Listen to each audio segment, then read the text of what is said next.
오늘 본문 말씀은 북왕조 이스라엘의 멸망을 다루고 있습니다.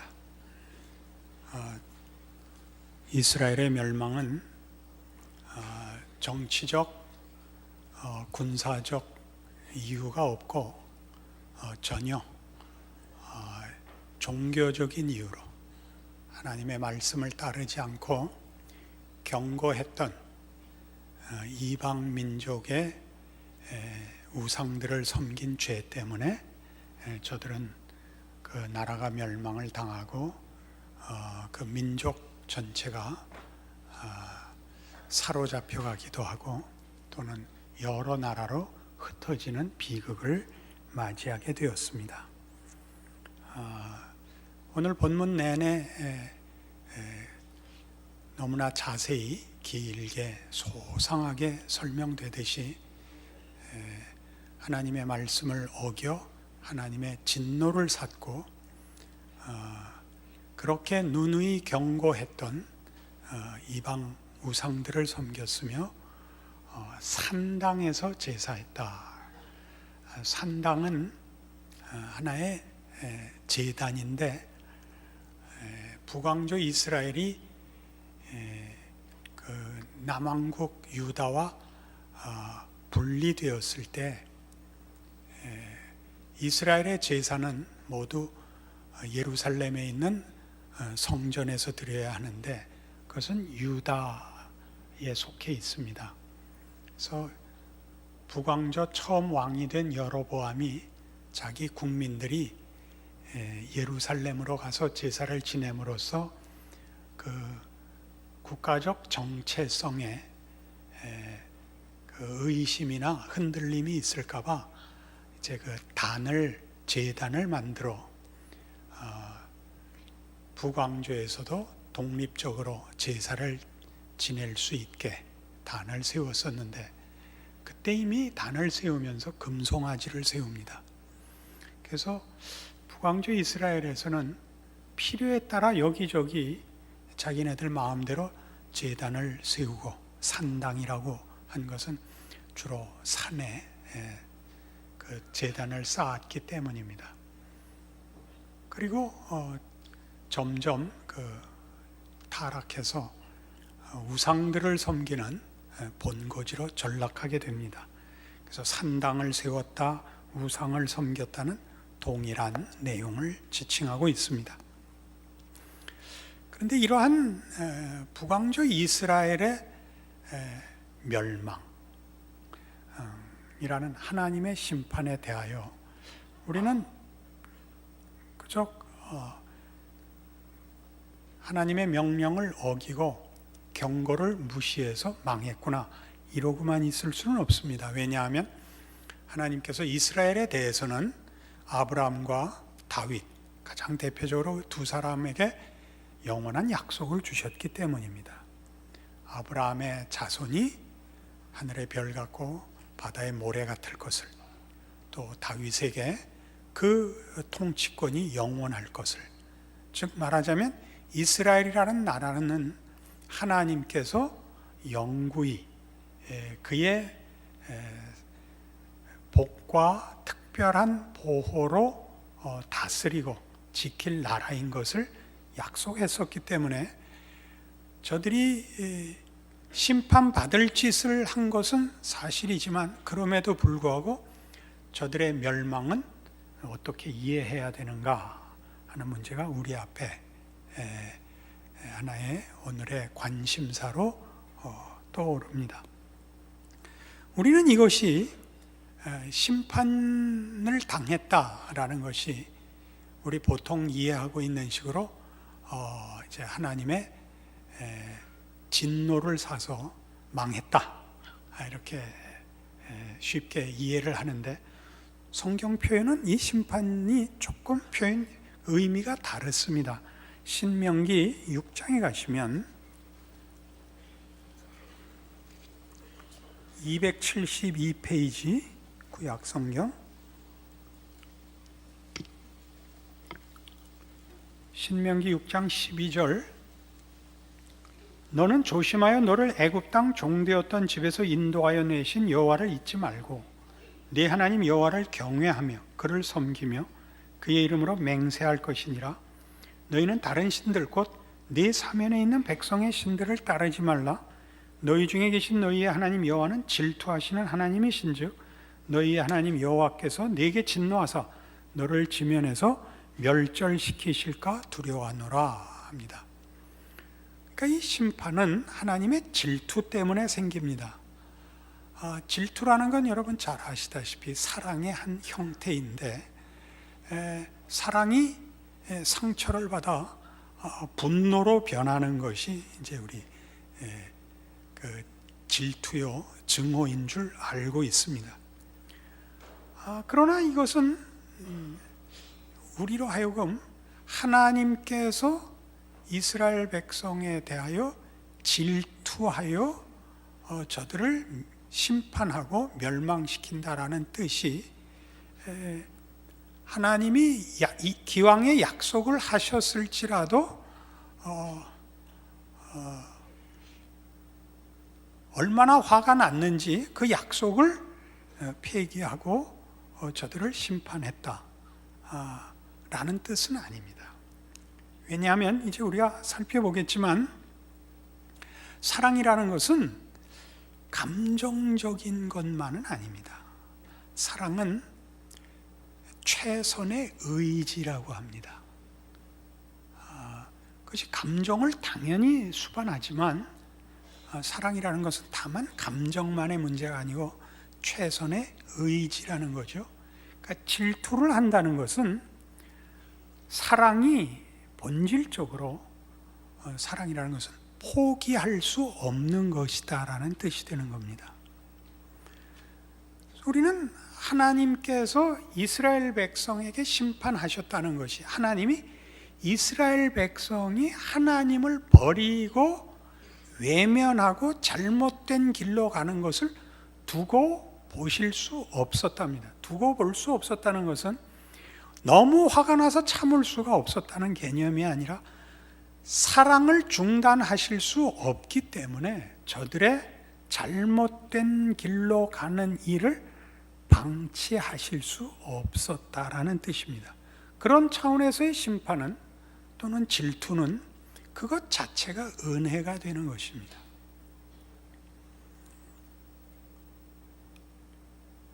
우리는 사실 하나님께서 질투하시고 심판하신다라는 사실이 갖는 사랑의 그 한 중요한 속성에 대해서 놀랍니다. 왜 놀라냐 하면 하나님은 한 번도 당신의 사랑을 중단하시는 적이 없기 때문에 놀랍니다. 그 사랑이 조금 전에 말씀드린 대로 최선의 의지로서 사랑하기에는 너무나 못나고 완악하고 미련하게 구는 때에도 그 사랑은 변치 않고 그 열심히 식지 않는다는 차원에서 놀랍습니다. 여기가 사실은 하나님의 심판에 있어서 가장 중요한 본질적 요소가 됩니다. 그런 측면에서 따지면 우리의 기독교인들의 신앙생활이라는 것은 사실 하나님의 사랑을 알아가는 것이요, 사랑을 배우는 것이 신앙의 발전이며 신앙의 성숙이며 신앙의 승리며 하는 것이 될 겁니다. 사랑의 반대말은 보통 우리가 이제 증오라고도 하고 또는 무관심이라고도 합니다만, 제가 읽은 책에서는 아주 중요하게 이렇게 표현을 했는데 너무나 일리가 있습니다. 사랑의 반대말은 게으름이랍니다. 그 뜻밖의 개념이죠. 왜냐하면 사랑은 한시도 가만히 있을 수 없는 것이랍니다. 그러나 우리는 하나님이 한시도 가만히 있지 않으시는, 사랑하는 대상을 위하여 쉬지 않으시는 그의 열심과 정열과는 사뭇 다릅니다. 우리의 신앙생활에 있어서 제일 큰 잘못이 뭐냐 그러면 사랑이 없는 것인데, 사랑이 없다는 것은 뭐 누구를 호의롭게 봐주고 이렇게 하나의 신앙상의 덕목으로서의 행동 규범을 가지는 것을 말하는 것이 아니라 하나님을 알고 관심하고 하나님의 인도하심에 반응하는 일에 게으르다 말이죠. 그 게으름을 우리가 깊이 생각할 필요가 있습니다. 우리는 다 신자로서 현실을 삽니다. 신자들의 신앙 현실을 가장 괴롭히는 것이 뭐냐면 생각 없이 살면서 불만인 것이죠. 생각 없이 산다는 것은 하나님을 아는 일에 열심을 가지지도 않고 하나님을 향한 일에 열심을 가지지 않으면서 하나님의 통치와 내 믿음에 대해서 하나님의 하시는 보상에 대해서는 불만인 것을 말합니다. 그러니까 우리가 정말 요구하는 건 뭐죠? 고민하지 않고도 평안하기를 바라는 것이 우리의 신앙이지요. 그러니까 하나님은 이스라엘 백성의 잘못을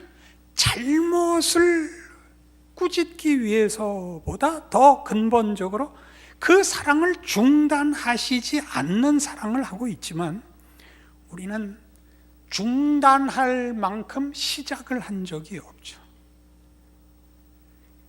그러니까 신자들이 신앙생활을 괴롭히는 것이 뭐냐 하면 모호하게 사는 것입니다. 모호하게 산다는 것은 구체적으로 무엇을 해야 될지를 보류하는 것입니다. 왜요? 깊이 생각해봤자 어떻게 해야 될지를 모르죠. 어떻게 해야 되느냐 하는 문제는 우리가 오늘 결론으로 가면서 좀 더 구체적으로 방향 제시를 하겠습니다만 우리는 기도합니다. 우리는 성경 봅니다. 말씀을 따라서 열심히 살겠노라고 다짐합니다. 그러나 그거를 하나님께서 이스라엘을 다루고 우리를 다루듯이 정말 피 흘려 열심히 하지는 않습니다. 우리는 작정을 했고 하나님께 투표했기 때문에 우리 할 일 다 했다고 생각을 하죠. 여기가 기독교 신자들의 신앙생활에서의 비극의 원천입니다. 로마서 12장에 가시면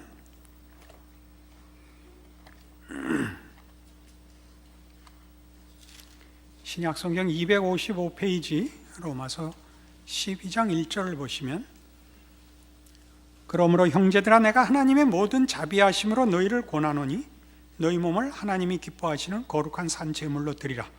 이는 너희가 드릴 영적 예배니라. 너희는 이 세대를 본받지 말고 오직 마음을 새롭게 함으로 변화를 받아 하나님의 선하시고 기뻐하시고 온전하신 뜻이 무엇인지 분별하도록 하라. 이렇게 나옵니다. 우리는 성경 말씀을 너무 쉽게 읽습니다. 어떻게 쉽게 읽느냐 하면 읽고 고개를 끄덕이면 내가 그 문제에 대해서 할 일을 다 했다고 생각을 한단 말이죠. 맞아. 세상을 따르지 말고 하나님의 뜻을 따라야지 라고 생각한 것만으로 너무나 기특한 겁니다. 자기가 그렇게 사셔야 됩니다. 기독교 신앙생활이라는 것은 생각하는 것입니다. 생각한다는 건 뭐냐면 지금 로마서 12장 1절과 2절이 우리에게 제시하는 건 이겁니다. 이 세대를 본받지 말라. 하나님의 뜻을 구하라. 무슨 말이냐면 그 둘이 우리 앞에 놓여 있다는 사실입니다. 그 둘이 대적하고 있습니다. 세상의 요구를 우리에게 힘으로 밀어붙입니다. 우리를 위협하고 유혹합니다. 하나님께서 진실하심과 은혜로우심과 많은 증거와 진실된 약속으로 우리의 갈 길을 우리 앞에 펼치십니다. 우리는 그 사이에 끼워 있습니다. 어느 한쪽에 고개를 끄덕였다고 그리 간 것이 아니라 그리 발걸음을 내디디셔야 되는데, 그러기에 우리가 그렇게 강하지 않습니다. 우리는 이 세상이라는 것이 얼마나 무서운지를 압니다. 그래서 어떻게 사느냐 하면, 세상을 따라가는 것이 올바른 것은 아니지만 구태여 뭘 따져보겠느냐로 대강 넘어갑니다. 생각을 깊이 하고 더 깊은 생각을 안 하기로 작정하고 사는 것입니다. 이것이 바로 사랑하지 않는 것입니다. 우리는 우리의 신앙에 깊은, 우리의 인생을 결정하고, 그래서 우리의 마음과 뜻과 정성을 바칠 실력이 없습니다. 그래 놓고는 우리가 당하는 영혼의 갈급함과 삶의 고통, 모든 것이 하나님의 책임이라고만 밀어붙입니다. 나 할 건 다 했다는 거죠. 뭘 했는데요? 뭘 했죠? 나는 신앙을 고백했고 성경 말씀을 읽으며 그 뜻대로 살리라고 동의했다는 것만 있습니다.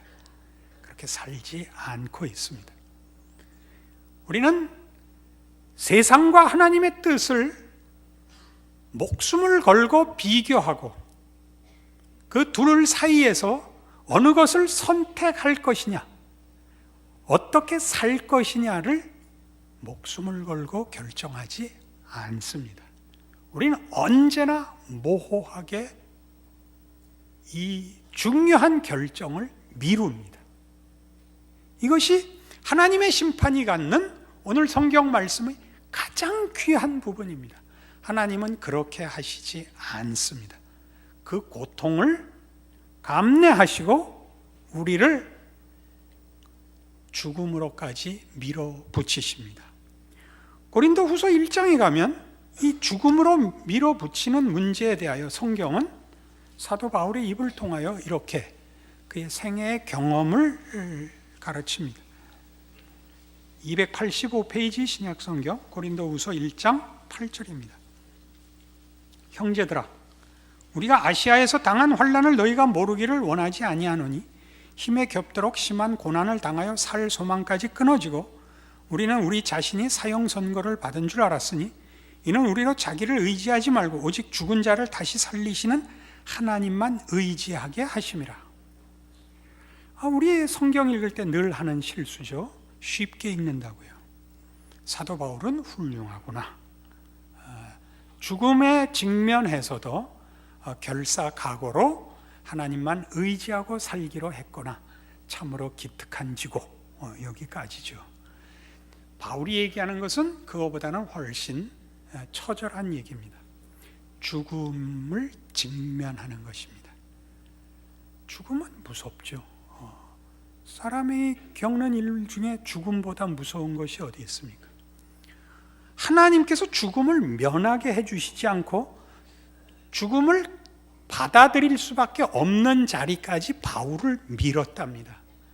살아갈 구멍이 없는 막다른 골목으로 밀어붙여 이제는 죽었다고 스스로 인정할 수밖에 없었답니다.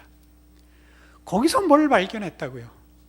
세상은, 세상의 위협이라는 것이 죽음인데, 죽음을 가지고 우리를 위협하는데 세상 편을 들어봤자 세상은 죽음을 면하게 해주는 것이 아니라 세상 편을 들면 우리를 편안하게 죽음으로 인도하는 것에 불과하다는 것을 죽음을 직면하여 배우는 것입니다. 세상의 가장 큰 무기, 죽음이 그게 다더라니까요. 죽이는 게 다라는 것은, 그러면 다른 수가 있느냐? 세상을 편들면 죽음을 면하는 수를 세상이 주더니 아니더라고요. 거기서 뭘 발견해요? 하나님의 약속을 새삼스럽게 발견하죠. 죽음을 극복하는 부활신앙. 죽기로 하는 거죠. 세상에는 우리가 항복을 해도 세상은 우리를 살려주는 자가 아닙니다. 세상은 우리에게 생명을 주는 존재들이 아닙니다. 세상은 그렇게 할 수 없습니다. 거기서야 깨닫죠. 죽음에 직면해서 죽어서야 알죠. 죽어서야. 세상은 우리에게 죽음밖에 주지 못하는 존재이고, 그리고 우리의 유일한 소망은 예수 그리스도 안에 부활 생명밖에 없다를 거기서 깨닫는 거죠. 우리 모든 성도들의 신앙 현실의 고통은 뭐냐면 하나님이 여기까지 민다는 사실입니다. 여러분, 신앙이 좋으면 하나님이 봐줄 거라고 생각하시면 안 됩니다. 우리는 신앙상에 그 나쁜 하나의 그 편견이 있는데, 신앙이 좋은 것을 이렇게 순진무구한 것으로 생각하는 이들이 뜻밖의 많습니다. 이렇게 흠없고 교활하지 않은 것이라는 개념에서 나왔겠죠. 그러나 어린아이 같다는 말은 그때마다 비유할 때 초점에 따라 다른 것입니다. 어린아이같이 순결한이라는 말은 통하지만 어린아이같이 무력한이라는 것은 성경이 긍정적으로 쓰지 않습니다. 신앙생활이라는 것은 모든 것을 하나님께 맡기고 난 아무 생각도 안 하는 그런 것 아닙니다. 신앙생활은 처절하게 고민해야 되는 겁니다. 고통 속을 통과해야 되고 죽음을 뚫고 나가야 되는 겁니다. 죽어야 되는 것입니다. 죽음을 직면하지 않고는 우리는 부활의 약속이 가지는 그 실체를, 그 힘을 우리는 가질 수 없습니다. 이해할 수 없습니다. 물론 여러분 이렇게 반문하겠죠. 그렇게밖에 사랑을 하실 수 없느냐고. 하나님은 사랑을 왜 그런 식으로만 하시냐고. 그의 아들도 죽이신 분입니다. 그건 우리가 밤낮 사랑이라고 외치고 우리를 죽음으로 모는 것은 너무한다고 그러십니까? 양쪽 다 사랑입니다. 그 아들을 죽이시는 사랑이 우리도 죽이실 겁니다. 그러지 않고서는 부활 생명을 우리는 체득할 수가 없습니다. 여러분, 손쉬운 신앙생활 할 생각일랑 얼른 오늘 내려놓으십시오. 여러분 주보에 항복 이렇게 써놓고 가십시오. 신앙생활이라는 건 간단한 것이 아닙니다. 사랑은 여러분, 사랑은 무서운 것입니다. 마지막 한 방울 남은 힘까지 다 쥐어짜게 만드는 게 사랑입니다. 안 그렇습니까? 어떻게 사랑을 팝콘 씹어가면서 쉽게 아무 생각 없이 그렇게 할 수 없습니다. 하나님은 우리를 사랑하사 우리에게 당신의 능력뿐만 아니라 당신의 열심과 고통을 감내하시는 일까지 다 동원하셔서 우리를 사랑하시고 그렇게 우리를 요구하십니다. 우리는 거기에 당연히 반응해야 합니다. 우리는 신앙의 그 진보에 중요한 계기가 있다라는 걸 압니다. 이렇게 벼락에 맞은 것 같이 이렇게 특별한 영적 충격을 받고 중요한 반전의, 신앙의 아주 중요한 진전의 계기를 가지는 그런 고백들을 책에서나 개인적인 간증에서 자주 봅니다. 그러나 그것이 하나의 계기가 되는 것과 그 사람이 그 반전을 통하여 드디어 사랑을 그의 삶에 담아내는 사람이 되느냐 하는 것은 다릅니다. 내가 얼마나 감동을 했느냐 하는 문제와 삶을 담아내는 실력을 가지게 됐느냐는 다릅니다.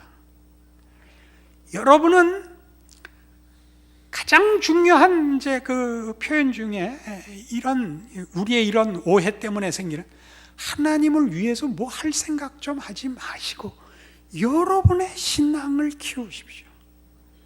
하나님이 사랑하시고 목적한 사람이 되십시오. 영적 진보는 그래서 매일의 갈등과 고통 속에 생각하고 노력하는 일을 통하여 손톱만큼씩 큽니다. 잘하는 것 같지가 않습니다. 너무 고통스러워서 차라리 신앙생활을 포기하고 싶은 것이 사실 제대로 하는 신앙생활입니다. 어느 날 커 있는 자신을 봅니다. 옆에서 누가 그래요. 당신은 참 신앙이 좋아. 내가 두고 봤는데 난 당신 같은 사람 본 적이 없어. 옆에서 알아보지 본인은 모릅니다. 여러분 학교 다닐 때 공부 잘하는 친구들 시험 보고 시험 잘 봤다 그러는 친구들 봤습니까? 이웬수들은 꼭 망쳤다는 겁니다. 그리고 97점 받고 공부 안 한 것들은 꼭 잘 봤대죠. 42점 나오죠. 자기 기대보다 더 썼다는 거죠. 공부 잘하는 친구들은 잘한다고 절대 생각 안 해요. 결점을 생각하죠. 하나를 이상하게 썼어. 하나를 이상해서 죽을라 그래요. 공부 안 하는 왼수들은 절대 안 죽죠. 마음이 태평합니다. 아무 생각이 없죠. 우리의 신앙생활이 그래요.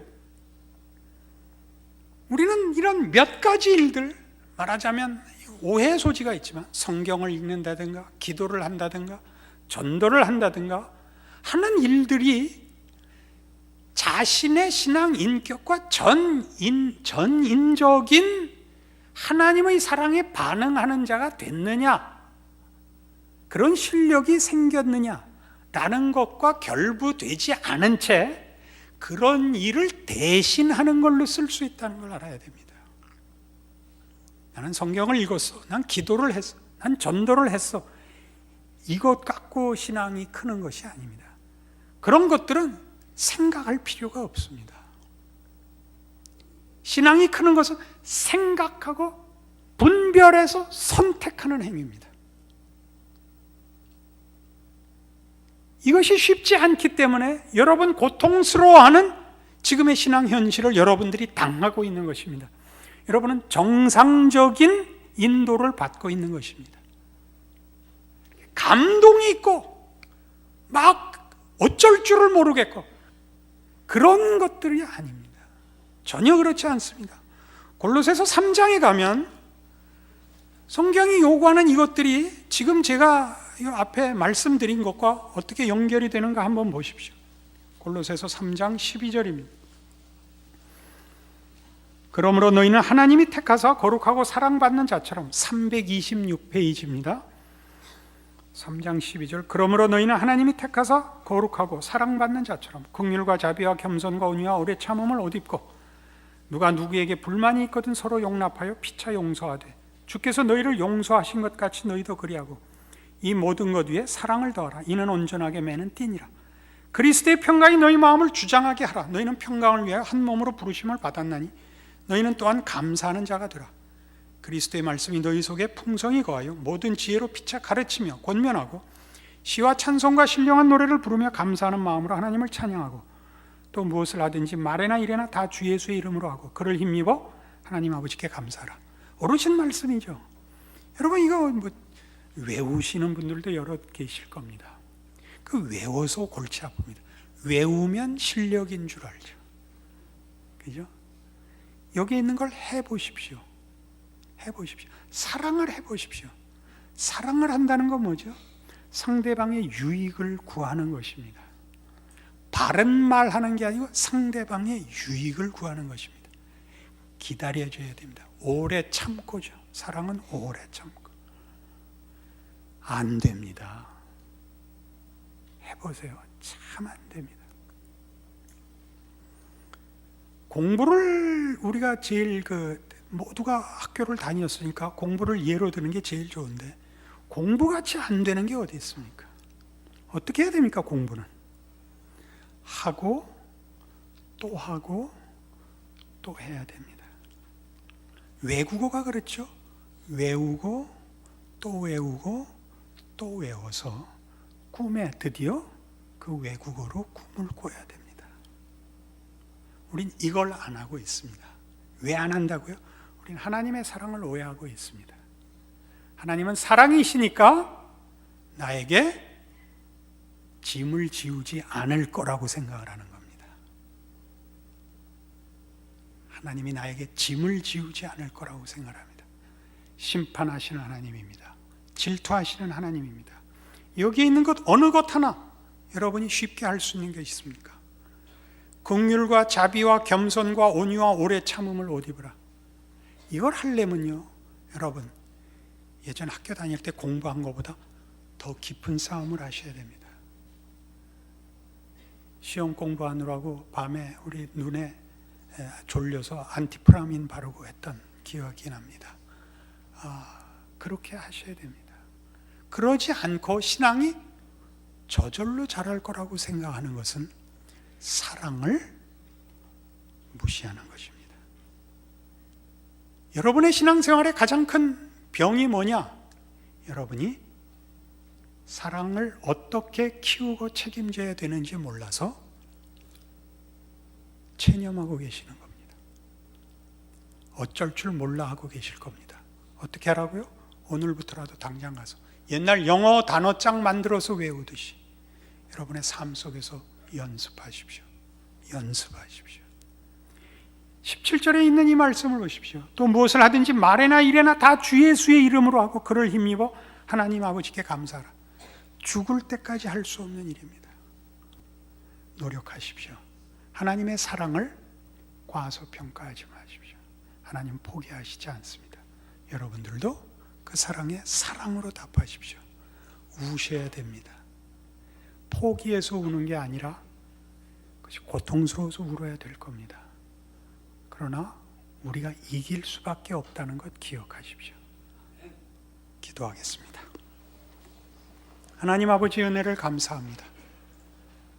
하나님의 심판이 하나님의 사랑인 것을 확인합니다. 그 심판이 우리의 현실 속에 있습니다. 하나님이 우리를 죽음으로 내모십니다. 하나님 거기서 부활 생명을 얻게 하옵소서. 그 실력을 가지게 하옵소서. 지금은 우리 주 예수 그리스도의 은혜와 하나님 아버지의 극진하신 사랑과 성령님의 교통하심이 그 아들을 주시기까지 사랑하시고 포기하시지 않는 하나님의 사랑을 기억하고 오직 사랑으로만 하나님 앞에 답하리라 약속하고 돌아가는 심령들 위해 영원토록 함께 있을지어다.